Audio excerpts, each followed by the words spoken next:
Hello, everybody. We are so excited for our next guest. It is my absolute honor and privilege to be able to introduce him and have this conversation today to share with you all. And I'm going to share a little bit about Mario Rigby with all of you. And I am so excited for you to be able to meet him for yourself. So, as a world traveler before the age of 16, Mario Rigby was born in Turks and Caicos Island and spent his childhood in Germany before moving to Toronto at the age of 16. Mario's tremendous drive to push his limits in athletics landed him a spot on the national track and field team for Turks and Caicos Island, which later inspired him to open a business in the fitness industry. However, over the years, Mario sought a more meaningful challenge that would allow him to better connect with the world around him. This was the catalyst for the Crossing Africa expedition, and we're going to learn more about this. It is so next level. In 2018, Mario completed his explorative journey across Africa, a 2-year trek, walking and kayaking from Cape Town to Cairo. The expedition allowed him to connect and inspire the various communities while sharing his personal experiences to get out, be brave, and see the world. Mario is an advocate for bridging gaps between humanity and exploration through sustainable forms of travel. In a world that is rapidly changing, Mario believes his life lessons are worth sharing and encourages conversations that address global issues that affect us all. And we are so grateful to have the opportunity to have one of those conversations right now with Mario. So let us welcome him on. Hello. Well, hello. Thank you for that lovely introduction. I appreciate that. Oh my gosh, it's amazing to just hear about your journey and to have the chance to connect. I think we met like years ago at a random event. I remember, and I don't even remember all the details, but I remember there was like a moment we were like doing one of these like team building exercises. It was just like really deep, and you were like sitting beside me, and I was like, wow, this person is so special. Like your vibration and your energy, and just like the way that you were sharing and speaking and what you shared about. And so, yeah, it's an honor. I'm so excited to connect with you today here. Yeah, thank you so much. And since that time that we've met, it was like a Jaws event, and I've seen you develop personally and with your business over since that time. So it's good to also see your progression and your growth. Amazing. Thank you. So, yeah, so I mean, there's so much to dive into here just because of all of your experiences. I think I'd love to start with even just what inspired you to do this expedition across Africa. Yeah, that's a big one. So, it starts off with, I think, where did the motivation come from? And I believe that the motivation came from, you know, everyone has kind of a sort of influence. And for me, my greatest influence was my mother, actually. And she was a single mother raising two kids in Canada by herself. And, having moved from Germany, then living in Turks and Caicos, and then migrating to Canada at the time, we adventure was essentially written in our blood. And the way that my mother would explain these adventures to us was like in form of an adventure. So, you know, if we had to go, if we had to go to the immigration office, for instance, to get like this paperwork, instead of it being a chore, it was more like an expedition, like a challenge. And that's been kind of like rooted in us, in my core, fundamentally, to look at all life problems as a sort of a beautiful challenge, as an adventure.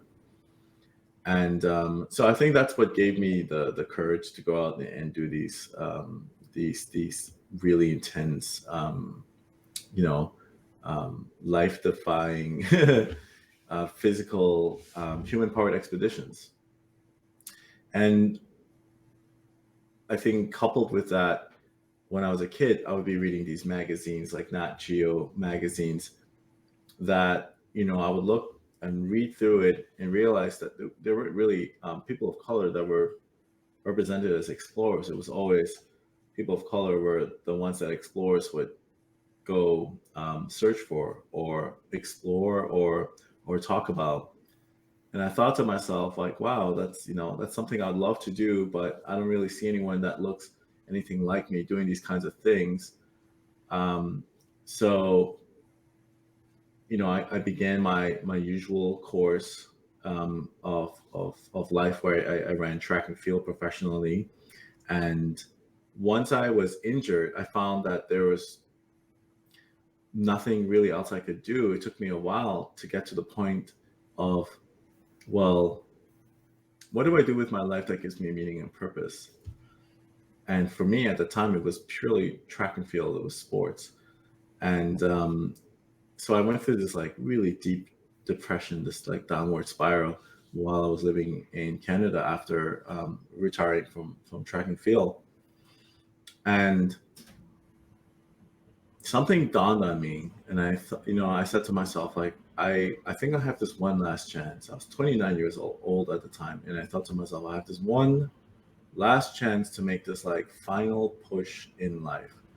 And I don't think you have to be 29, or I don't think there's a certain age. You could be as young as 14 years old, or you could be as old as 70, 80 years old. It doesn't matter. But for me at the time, it was 29 years old, where I needed to make a big change in my life, or I'm going to continue to live this life of unfulfillment, this life of, what am I doing?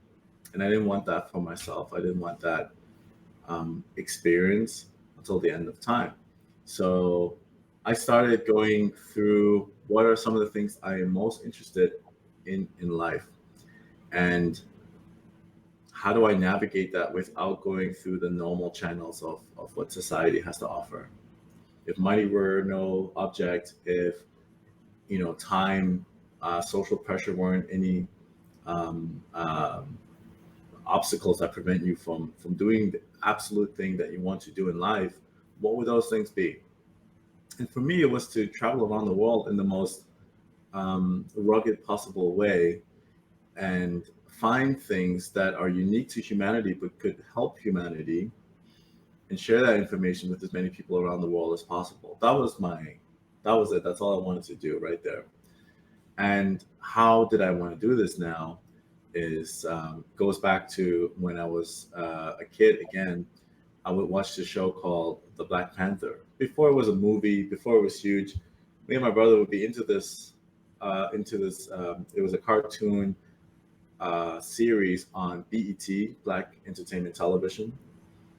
And there was the scene, I think in episode 1 or 2, where T'Challa, the king of Wakanda, before he became the king, his father had died, his uncle took place, and T'Challa thought to himself, before I become the king, I need to understand what it takes to be a leader. And the way you understand to become a leader is you have to understand um, the people that you're leading, that you're inspiring, as well as understanding the environment in which you live in. So he decided to go on this walkabout around Africa, where he spent essentially a year searching for meaning, searching for the thing that will drive him to become a successful leader.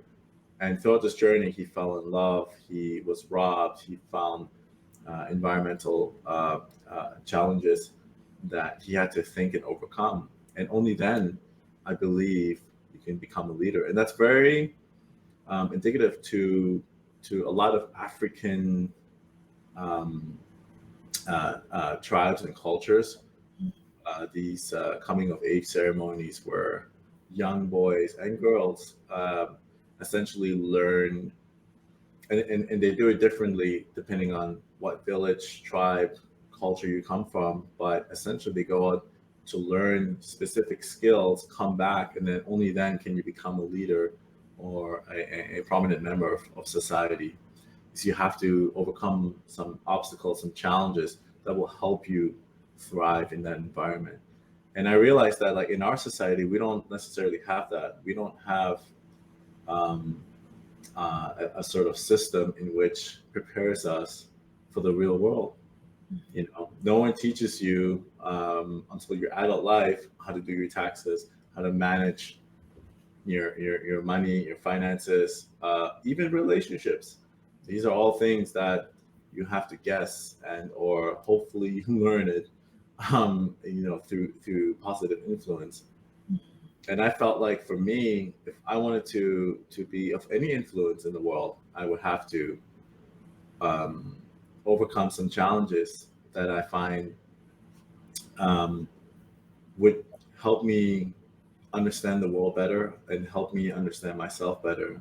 And once you have that, then you can start to make positive changes, I think, for the world. And I don't think everyone needs to walk across Africa or walk the length of Africa for 2.5 years. I think you can just do it as simply as traveling, going to certain places, and understanding the culture, understanding how different it is from your own culture, but also seeing that it works perfectly well for them as much as the way that you live may work well for yourself as well. But being malleable and understanding the flexibility of humanity, I think, is a great strength. It's a great lesson to learn, and it's a great thing to see. And only then can you really understand what the human family is really about. Wow, this is amazing. There's so much in what you just shared, and it's really beautiful to just hear like the roots of this journey and really like a lot of the inspirations that sparked it. And you sort of alluded to it just now, speaking about understanding the human family, but I am curious, like, what are some of the lessons or observations or takeaways? Like, you described part of the intention being like looking for these aspects to really share with humanity. So it's like, what were some of those things that kind of stood out for you as observations or lessons that we can learn from? Absolutely. Some of the lessons I learned, foremost, was that, okay, we can live in all sorts of um, terrain environments. Humans are one of the most adaptable species on Earth, and I think that is because of our cognitive skills, our curiosity, and our ability to overcome fear. Without these three things, we wouldn't be who we are today. Uh, Fear meaning, in a sense, overcoming fear meaning that we can plan strategically ahead of time how to navigate through certain areas safely. These are the skills I needed to learn in order to traverse the length of Africa, particularly in really wild, remote areas. It's just a series of knowing the skills that you need to know in order to bypass these like really difficult um, environments like scaling mountains and crossing rivers, et cetera, et cetera. I think for the people socially, it was definitely the hospitality that African people had. I found a great sense of love and a sharing kind of community. I saw far less homeless people in throughout my entire time, the 2.5 years of traveling across Africa, than maybe one day of being in Toronto.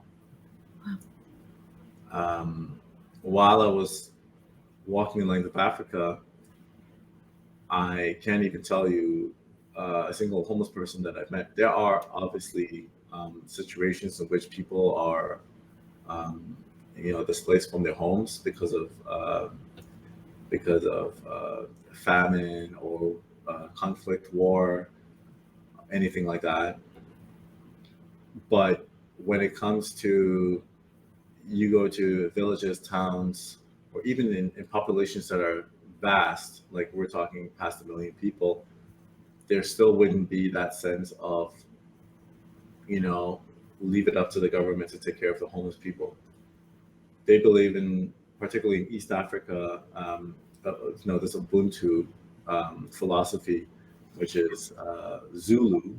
It comes from the South African language, and it doesn't have like an exact English translation, but essentially is this way of community, of sharing, of all for one and one for all. And I believe that this is the way forward for humanity to continue moving forward. I think it's quite, you understand the destructive methods of the way that if we continue to blindly move forward in the way that the Western world has, then we could lead ourselves into a lot of trouble that would eventually, inevitably, could lead to a lot of problems for us. And it doesn't have to be that way.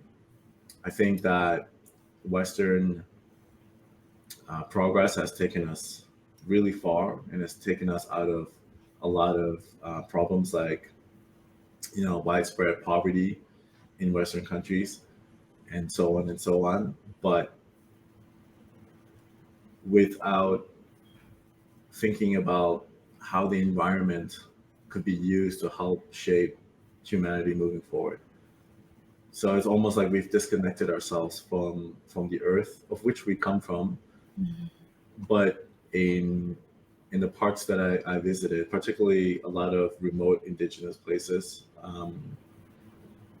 people were still living off of the earth. And I got to look into the eyes of people who've never seen foreigners before in their lives. And I think we're getting to a point now where I may be one of the few humans to have seen people like that. Yeah. And what do you think as a society, particularly as a Western society, like, for example, being based right now out of Toronto, what can we learn from these communities? Like, what could we, learn? And is there anything that you felt like, after returning from a journey like that, that you felt like you were acting differently on or speaking differently on, that maybe we can look at in our own lives, like, wow, maybe I need to look at that, or maybe I need to, reflect on this, because we learn that from these people. Yeah, I think an important thing to understand is that as humans, we can become whomever we want to become. We can be destructive, or we can be we can be wholesome and really focus on positive growth, change, evolution, you name it, nurturing. What I think the most important lesson that I've learned was, I came to Africa first thinking that, I have so many lessons to teach and to share, but I was quite humble at the beginning, where I've met a lot of people who are much much smarter than me or anyone else that I've ever met, who lived in remote villages, who Mhm. taught me about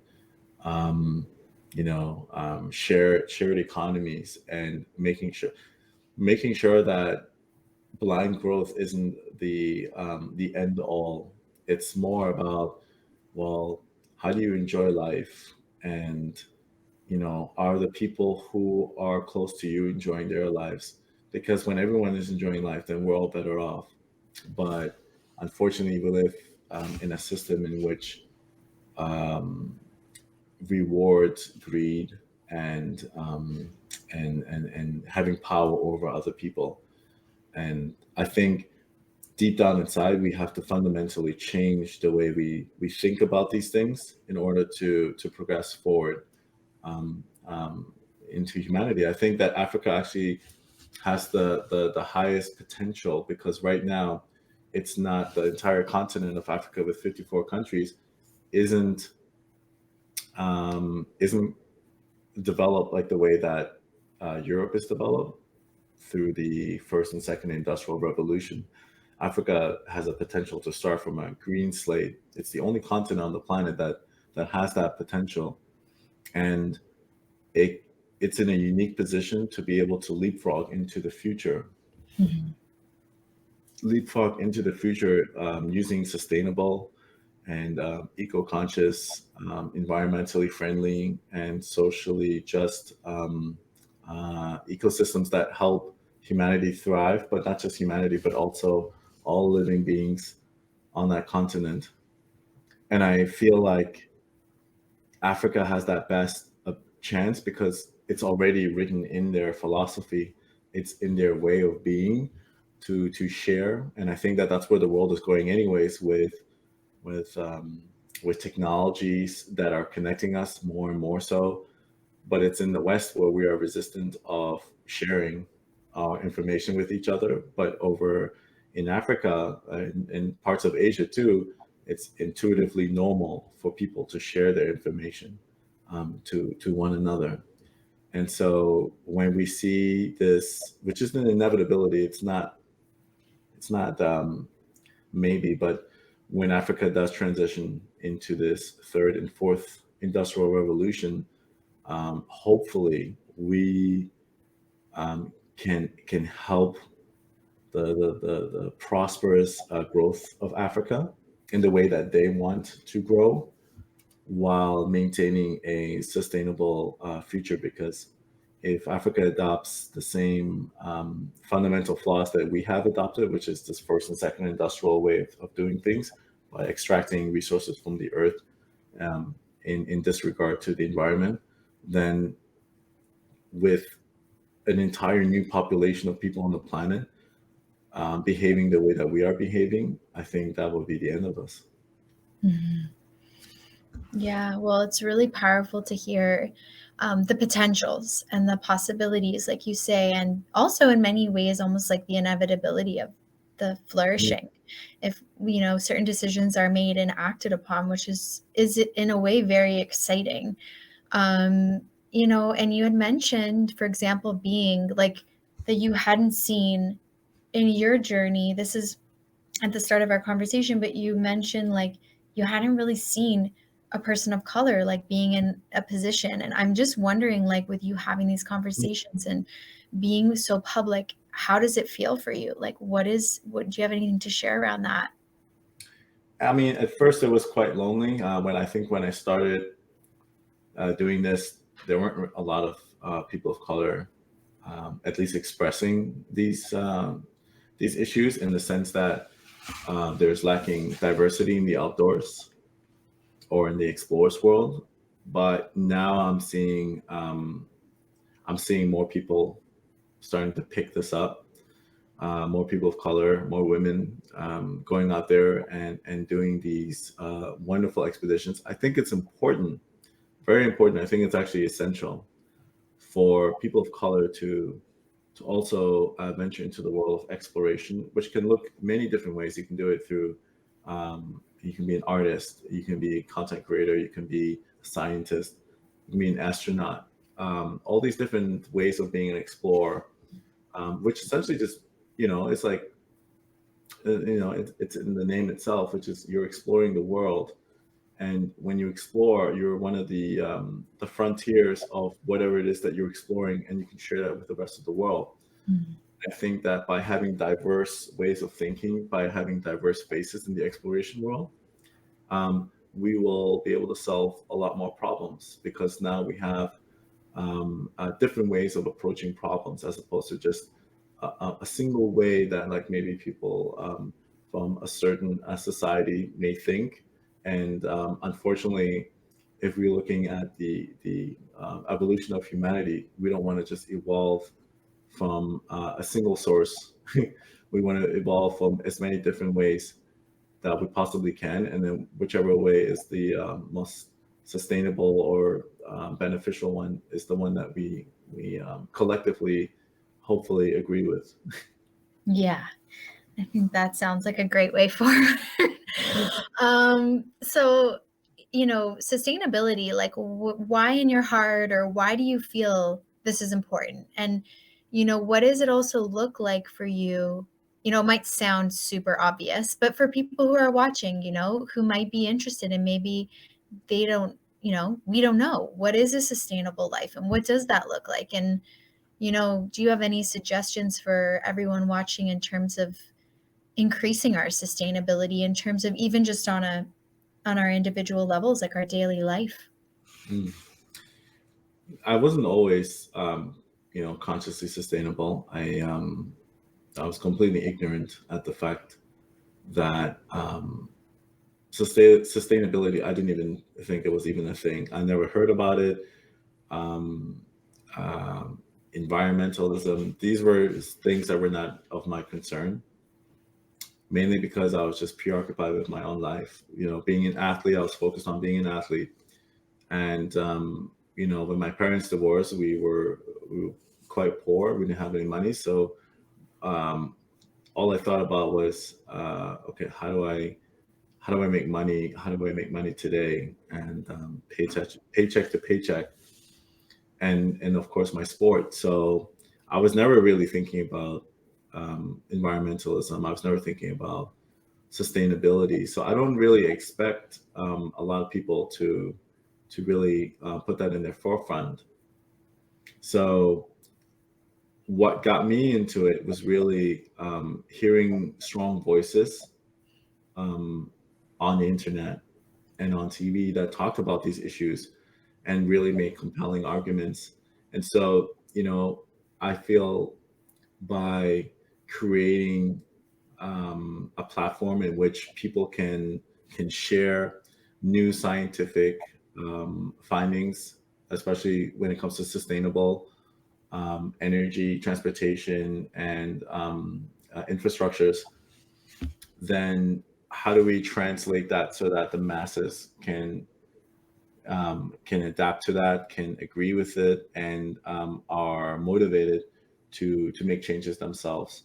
And so that this is kind of where I am. Is I'm essentially the mediator.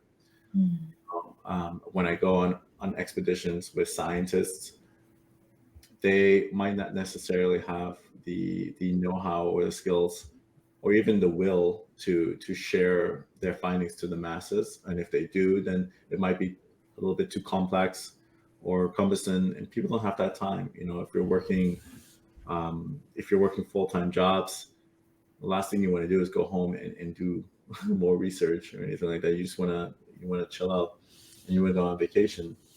So I think it's more about getting people to understand the impact of sustainability. And for me, the way it started was in Turks and Caicos Islands. When I lived in Turks and Caicos, we live in a very tiny island with a population of 45,000 people. There are seven main islands, but the one I lived on was called Providenciales. And when we go fishing, we're limited to how much we can fish. We have seasonal times in which we catch crab, for instance, or lobsters, conch, and these are our delicacies on the island. And in order for us to live sustainably, for instance, when you catch a crab, I forgot the name of the crab, but if you look at it online, you can find the name. It's essentially you cut off one of the arms, and that's what we eat. You throw it back into the ocean, and by next year, it would have already regrown its arm or its Yeah. claw. And so these are some sort of sustainable approaches that we've taken to fishing, so that we don't overfish.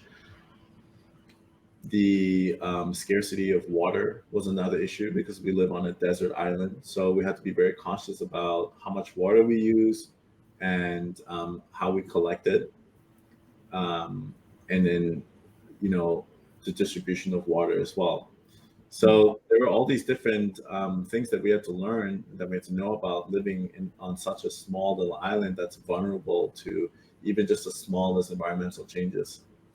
And so that's always given me a mindset of sustainability, environmentalism, without the label of sustainability, environmentalism. I only learned that when I came to Canada, but this is something that we have been doing for quite some time, from the beginning of time, because we had no choice but to do that. And everyone wins at the end of the day, right? So even creating eco-friendly lodges, eco-friendly tour guides, where instead of overfishing, fishermen or farmers now can transition from farming to running eco tours or running hotels that are eco-friendly, or any other sort of sustainable and environmentally friendly services or products that they could sell to tourists coming from the West. And I think that when they come from the West to the Caribbean islands and they see this practice, then they probably want to take that back with them as well. So we can influence the world as much as the Western world can influence us. Yes, absolutely, it can. Even just hearing you share, it's like there's so many awakenings of how we can make little changes that are actually big changes when we all do it together. And, we are curious if there's any message, if you could share a message with the world right now, what would you want to share? That we have to roll up our sleeves. We have to fight hard. I feel like this is something that's going to be possibly our end game if we don't focus. I feel that every empire, every civilization has its ups and downs. The difference is that now our ups and downs are global, Mm, and it is one of the lead causes of mass extinctions. And I think it's going to happen very quickly. I think we don't really see the ramifications of climate change. I've seen it firsthand when I went to Malawi. I saw widespread drought that's happened faster than it's ever happened before. So people were unprepared for it. mm, And, I was living like in this country and I lost about 30 pounds, not because I didn't have any money, but because there literally was just no food to access um, in a lot of the villages that I had visited. So my message really is to like roll up your sleeves, and this is going to be a tough journey, and let's try to fight it before it's too late. And I think when it's too late, we can still fight it, but it's going to be an unnecessary hard fight that we didn't need to do. mm. When we can be creative and passionate about making positive changes for the world today. So the way to do that is to arm yourself with knowledge, um, find inspiration in whatever field. You don't have to do exactly as I did or another person. You can do sustainable advocacy in different ways. You don't even have to talk about it. You can just encourage, maybe paying a little bit extra for a product that is sustainable, that promotes sustainability, but will last you a lot longer. So instead of buying, 20 different cheap products, why not just put a lot of money into one product that will last you for the rest of your life? So just small little incremental changes like that actually go a big way. And that's our shift in a fundamental thinking of what, well, Western philosophy. We can essentially shift from a consumer-based economy into a environmentally friendly based economy. Mm. Such a powerful message. Thank you so much. I think we're about bringing our time together to a close. Just curious if there is any other message, anything that you'd like to share, um, any final words that you'd like to leave everyone with today. Get out, be brave, and see the world. Love it. Love it. So, yeah, I think I am very inspired by this conversation in many different ways, and I believe that everyone watching will be as well. So, we want to thank you so much for being with us today. We want to invite everybody to connect with you on Instagram, follow your journey, and we just want to thank you so much for taking the time to be with us on this Earth Day. Thank you for having me and sharing this message. Awesome. Thanks, Mario.